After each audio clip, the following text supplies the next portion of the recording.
Hi, Jen. Can you hear me? I can, loud and clear. Awesome. Okay, great. It already looks like you have figured out the platform quite easily. RT should be joining us any minute now. She's going to be your MC. I can see that she's just clicked into the room. Okay, awesome. Yeah, Tina showed me everything yesterday. Yeah, we were very fortunate that everybody was able to take time to meet us yesterday and learn the platform, which makes today a lot easier. Exactly. Hi. Hi, Sanjana. Jen. Hi, Arthi. Hey, how are you? Good. How are you? Good. Nice. Have you had have you had a chance to watch any of the other talks today? Yes, I did. The radiology one I was hosting, and then the video classification one, and I think the keynote one. That's great. Yeah. It's been a great day so far. Yeah, it's interesting. Yeah, I feel like we're going to finish strongly too. Okay, great. Last one, right? Last talk? Yes, last talks. So the talk will begin at 2:25. So 5 minutes prior at 2:20, the doors, so to speak, will open and people will be able to join the room. So for those 5 minutes, that's where we just have you turn the camera and microphone off, and RT will just let everyone know as they join that you'll be begin shortly. And then she'll jump on screen and say, okay, like we're going to get started. And then that's when you'll just turn your camera and microphone back on and join her on screen. She'll give your little bio, and then she'll leave you to your presentation. And then she'll jump back in for the Q&A, so you don't have to talk at a blank screen the entire time. Awesome. So, okay, great. I'll just go off. Yeah, you just click the camera at the bottom, and it'll turn you like I was before, or you can leave all together like you did. Starts at 3:35, right? Yes, sorry, 3:35. I was reading the wrong one. Okay, perfect. Just get her back on. But the recording has started already. Yes, the recording goes the entire time. So when we send out the versions like that are edited, we get rid of this awkwardness at the beginning. Yeah. And we don't start. Once you say like your greeting in the bio, that's when the recording like will start for everybody else. Okay. Okay, great. So I'm gonna jump off screen. If you have any issues, just message me on the WhatsApp chat. Sure. Okay, great. Thank you. No problem.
Hi, Aarti. Can you still hear me? Yes, I can. Okay, awesome. Thank you.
Hello, everyone.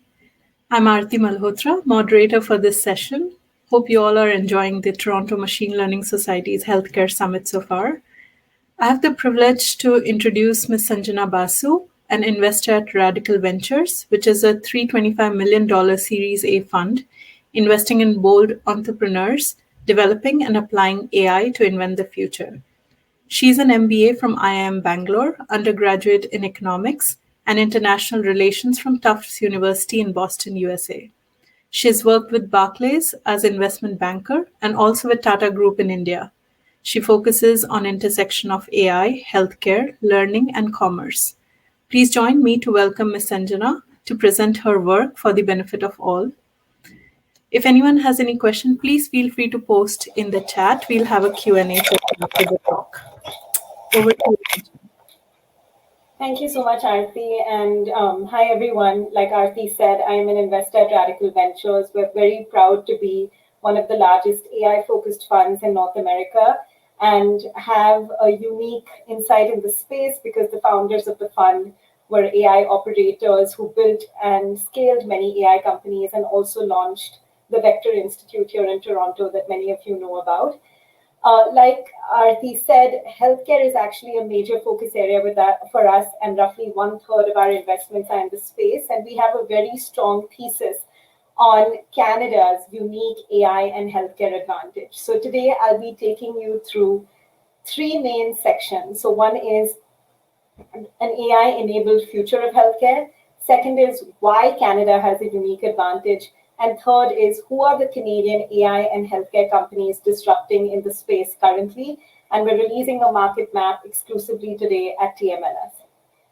So first, to just set the context, I think we all know that the pandemic massively accelerated digitization in the healthcare sector. And with systemic changes, behavioral changes that led to this tech acceleration. And we see the future emerging from this inflection point play out in two waves. So in the first wave, which is the blue line, we see digital tools become mainstream. And we expected this to occur over 3 to 5 years, but COVID accelerated that.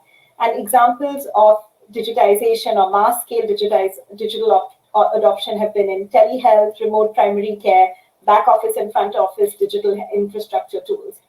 In the second wave, more importantly, which is the pink line, we believe that AI will be at the center of healthcare innovation, and that we will see AI companies come to the forefront that build upon the massive data assets and the digital infrastructure set by wave one. So this is the macro opportunity in front of us. So how do we take advantage of the tailwinds in healthcare, and why is Canada positioned to do so well? So there are two major competitive advantages that we see. So on the left-hand side, the first one is that Canada is an AI center of excellence and a brain-drain market for AI. It has one of the highest concentrations of leading AI researchers in the world, 109 leading AI researchers, including Yoshua Bengio, Jeffrey Hinton, and several others. More broadly, recent data has shown that Toronto ranks #1 as the fastest growing tech talent market and has the third largest tech talent pool in the world, just after the Bay Area and New York. And this doesn't even include Kitchener and Waterloo. And the tech talent concentration is 10.2% of the entire employment concentration. The second point is that Canada has always been a world leader in AI fundamental research, and as a result, will produce the most AI graduates anywhere. In the last 2 years, there have been 4,000 research papers published, 2,400 master's and doctoral students trained. And then finally, we're already seeing an explosion of AI startups. Just in the first 6 months of 2021, there was $1.4 billion raised by AI startups, which was up close to 200% from last year. So that's one part of the advantage. The second theoretical advantage is Canada's Healthcare Data Foundation. We all know that data is controlled by a single source in Canada, that is the provincial governments, and it's less disparate relative to other jurisdictions. It is one of the largest and longest universal data sets in the Western world. And most importantly, it is also one of the most diverse data sets. I think the stat that is talked about very often is that more than 50% of Toronto's population is born outside Canada. And Toronto is the largest city in Canada, the fourth largest city in North America. Diversity retains global talent and their families. So there could be a future where we could be exporting some of the most cutting-edge AI-enabled healthcare tools to the world. Some of this exuberance is reflected in recent activity by corporates, for example, Recursion's of opening offices in Canada, Roche launching the AI Center of Excellence in collaboration with Amy, Mila, and Vector. So we really do believe that Canada, and in particular Toronto, is uniquely positioned to produce many impactful healthcare AI companies because of the nexus of world-class health and ML researchers, as well as the Healthcare Data Foundation. So this leads to the main part, that is like, let's see who are some of these companies that are taking advantage of Canada's unique position.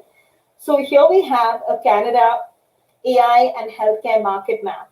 Now, market maps can be cut in many different ways, and the list is not exhaustive. And so for our purposes, I have categorized into 3 main buckets that you can see in pink. So we have 1, AI-enabled decision support, 2, AI accelerating therapeutic development, and 3, AI-enabled process efficiencies and data infrastructure for AI. So I'll take you through each of these buckets. So in the first bucket at the top, AI-enabled decision support is categorized into or mapped into the value chain of treatment. So there's diagnosis and screening, treatment selection and planning, and remote monitoring. Several companies in this broader category play across the spectrum or in 2 to 3 of these buckets, but has been categorized here for the purpose of clarity. So as you can see, diagnosis and screening is one of the most active spaces for AI and health companies that are emerging out of Canada. A large majority of them are using imaging as a modality to detect disease, which makes sense. And a large number are leveraging blood biomarkers and AI to detect diseases. In treatment selection and planning, as well as remote monitoring, this decision support is both for the clinician as well as for the patient. Over here, the most active indications that we are seeing are behavioral health, gut health, fertility, and the more research spaces of neurodegenerative diseases and chronic conditions like diabetes and cardiac health. There are some emerging demographic trends that we're also seeing in this category, which includes women's health and pediatric health. The other small category that is emerging in AI-driven decision support is prescription digital therapeutics. And prescription digital therapeutics can be considered to be a companion or alternative to traditional therapeutics. And here in the preventive health space, we're seeing a lot of activity in gut health and behavioral health, whereas in the past, we saw a lot more activity targeted to chronic conditions. The second major category at the bottom middle of the page is AI accelerating therapeutic development. So over here, you have AI for drug discovery and development, research intelligence and insights, and clinical trials. Now, there's a lot of companies in the drug discovery and development space that y'all are familiar with, that many of the people in the audience will be familiar with, like Deep Genomics, Protein Cure, Phenomic, Valence, that are all building discovery and development solutions leveraging AI. In this space, initially, AI was being leveraged for discovery primarily, and now there is a movement towards capturing total value by developing internal pipelines of assets, either as a net new disruptor to pharma companies, or as joint development agreements with pharma companies. The second bucket is research, intelligence, and insights. So here we have lots of companies in the space like BenchSci, Sequence Bio, MIMS, and companies over here are using software to enable discovery and increase the speed and quality of medical research. And then finally, you have clinical trials. You have several companies, for example, Perceive in Montreal, Virgo, who are leveraging AI to make recruitment or patient recruitment for clinical trials more accurate, which saves from millions to hundreds of millions of dollars for pharma companies and increases the speed of trials and therefore helps bring drugs to market faster. The last category is data infrastructure and process efficiencies. So over here, we have several clinical workflow and revenue cycle management tools to build process efficiencies in provider practices. You have companies that are playing in the data security and the interoperability space. And then there is a new category of infectious disease management where we will see more companies. The one highlighted here is Blue Dot, which was able to detect and identify COVID before was one of the first institutions to detect COVID last December. So to summarize, we're seeing early stage activity across categories on the left that we just covered, the clinical indications in the middle, and demographic trends on the right. And in closing, I would like to reiterate, what we just discussed, which is Canada's unique advantage in AI, in developing, breakthrough AI and healthcare solutions. And our role in the ecosystem is to commercialize, support, and scale such innovations. And would be happy to, answer any questions and answer any questions either right now or offline on how we could do that.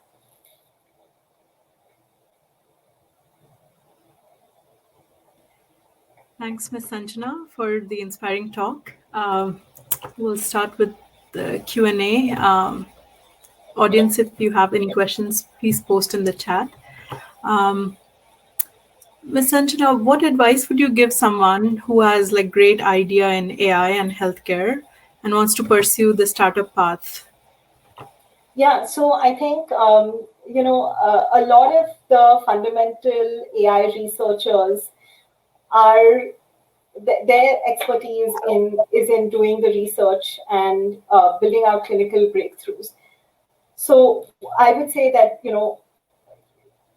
either go to other founders who've taken the route of like PhDs in AIs who have started companies, talk to people who've joined companies and working with them, or talk to early stage accelerators or venture capital funds who can help you, get started off the ground. For example, we've incubated many AI companies, starting from all the way from like incorporation and setting up bank accounts. That's great. Yes, we have one question here. Out of the three sectors, I'm curious to know, where are you seeing heavy capital flow towards? Yes. So I would say the highest capital flow is actually in the category of accelerating therapeutic development. So AI for drug discovery and development is seeing the most money flowing in, and as is research intelligence and clinical trials. You might have heard about the rounds with Deep Genomics, Cyclica, BenchSci, etc. I would say there's a lot of activity in the first category that I said, which is AI-enabled decision support and diagnosis and screening.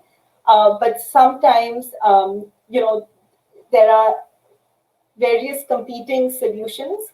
And if companies are not playing across the spectrum, there can be limitations in investors seeing value. Right. Another question is, while we almost have a single payer model, we do suffer with data silos spread across various healthcare providers. What is being done to reduce the negative impact of such data silos from limiting growth of many AI health startups we have? Yeah, no, absolutely. And that's why I said theoretically, that is an advantage. We have the AI for Health Task Force from CIFA that has published a report on building a learning health system for Canadians. There is limited availability and access of comprehensive data sets. And actually that creates a risk because scientists will focus and companies will focus attention to countries where data is more easily accessible. So there is work being done in investing in data systems, in shifting attention to understanding the scope of data, that is the sets of data that can be brought together, structured, unstructured, simulated data, representation of that data, adopting a set of standards, practices related to effective data privacy, data interoperability, and also regulatory efforts in recognizing the unique aspect of learning algorithms and developing regulatory oversight specifically for that. And I can post that learning systems paper from the AI for Health Task Force in the chat in a second. Thanks, that would be great. There was just additional comment about AI and biosciences, the drug discovery being holy grail. And yes, otherwise it will be unsolvable problem. Yeah, no, absolutely. And I think that is why a lot of the AI for drug discovery and development companies that emerged shifted their focus from discovery to actually capturing the real value, which is actually taking the assets that they discovered through and through to development and building out their own internal pipelines. And I think pharma totally recognizes this and is already investing, acquiring, partnering with these firms. Right. Another question is, Alberta's work on Connect Care is big on this subject. Ontario is currently working on a project to aggregate all anonymized healthcare data. Yes, absolutely. And I think while we have the advantage of a universal healthcare system, it is still all the data is controlled by the provinces, and so each province is working on a set of different activities and actions to fast track this. Sure. Can you provide a list of AI startups in Ontario for new graduates to look for job opportunities? Yeah, so I would say that there are a few lists. So you can go onto our website, radical.vc, and there's a careers page. You can also go to prospect.fyi, and that has like a job board for companies. I know I just attended Shazia's talk from Altus Lab. She said that they're always looking for talent. You will see a lot of these companies hiring for talent on at least these two links that I've shared with you. Thank you. That's helpful. Another question, do you see US dollars continuing to flow into Canada? How can Canada prevent the US overtaking us in this space? Yes. So there's a good and a bad. So there is US dollars. There is a lot of US dollars flowing into the Canadian ecosystem, especially now. We've just seen so many US venture funds as well as US corporations investing or buying Canadian technology. And that increases competition, which is a good thing. The bad thing is that traditionally Canadian companies have, sold off very early or gone south of the border to launch their companies. Our sole purpose actually as Radical Ventures is to be that funder of Canadian companies that helps Canadian companies build and scale over here, but address a global audience so that we can retain the assets that we are creating. I mean, an example in the AI for drug discovery and development space is Atomwise that left. That was our loss. Great. Yes, that's very appropriate. How do you evaluate the potential of the ideas, and is the funding only for a certain number of years? So we evaluate the potential of ideas differently across different stages. So at a very early stage, it's really about the team and the total addressable market as well as the technology. So that's what we evaluate at the seed stage. At the Series A stage, we evaluate commercial, product market fit. So product market fit and growth rate of that particular business. So that's how we evaluate. And then, sorry, I missed the second part of the question. Is the funding only for like certain number of years or like continuous? Yes. So I think it's stage wise. So funding continues. So seed to Series A to Series B, C, D, and then there is an exit. Either the company, lists and gets through an IPO or is acquired by another large player.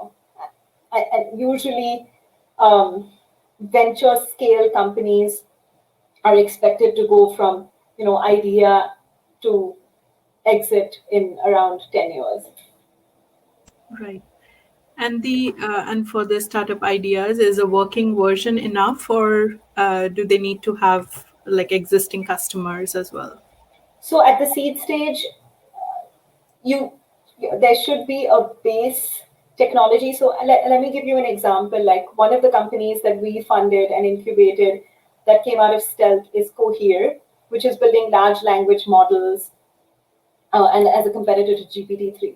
When we funded them, it was extremely early, but we funded them based on the research that the founders had done and our analysis on how large the market can be.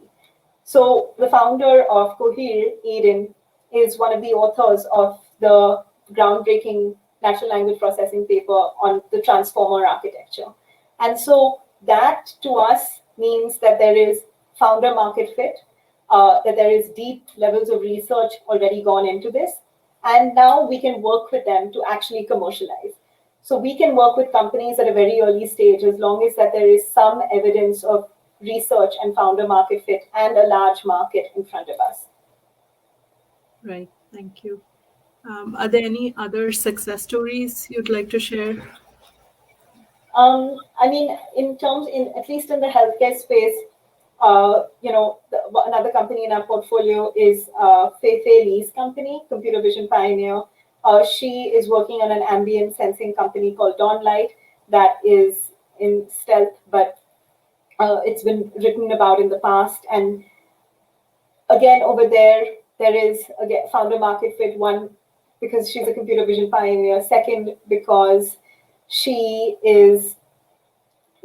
had to deal with her own challenges in caring for her mother, and she was the primary caregiver with whom she had gone to hospitals and doctors' offices and caring for her at home. And so she's trying to build a technology that enhances the role of the caregiver. And that's a lot of the AI that we see in the healthcare space, which is it's not replacing your caregivers, it's not replacing your providers, it's augmenting them.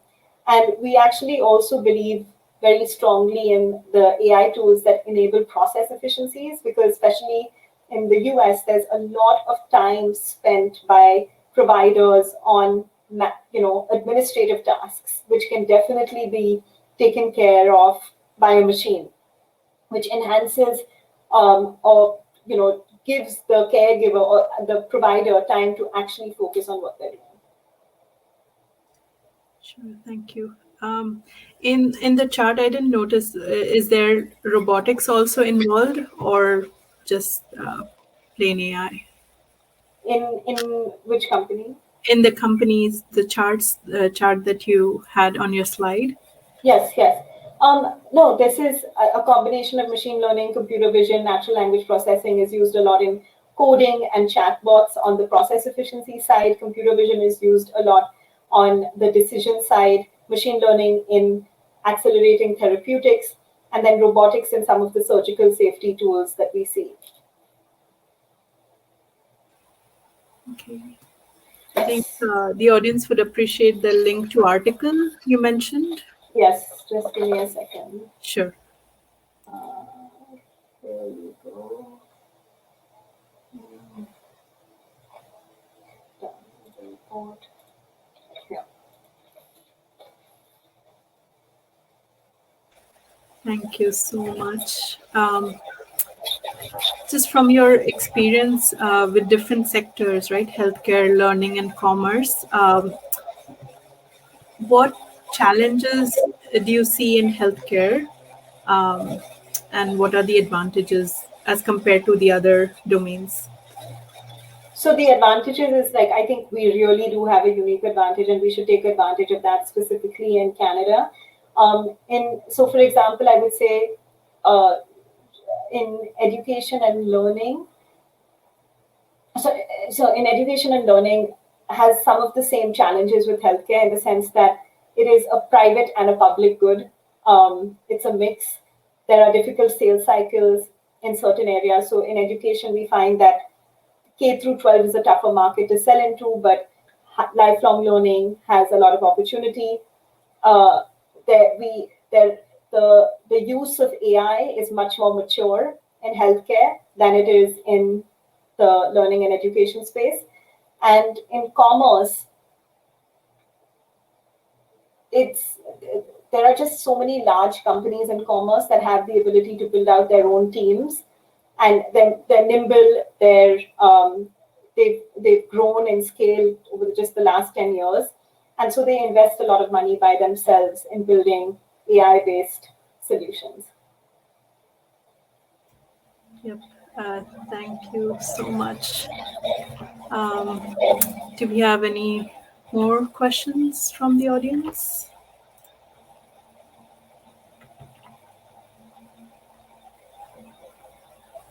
I think it was a very insightful talk, and I would appreciate your time.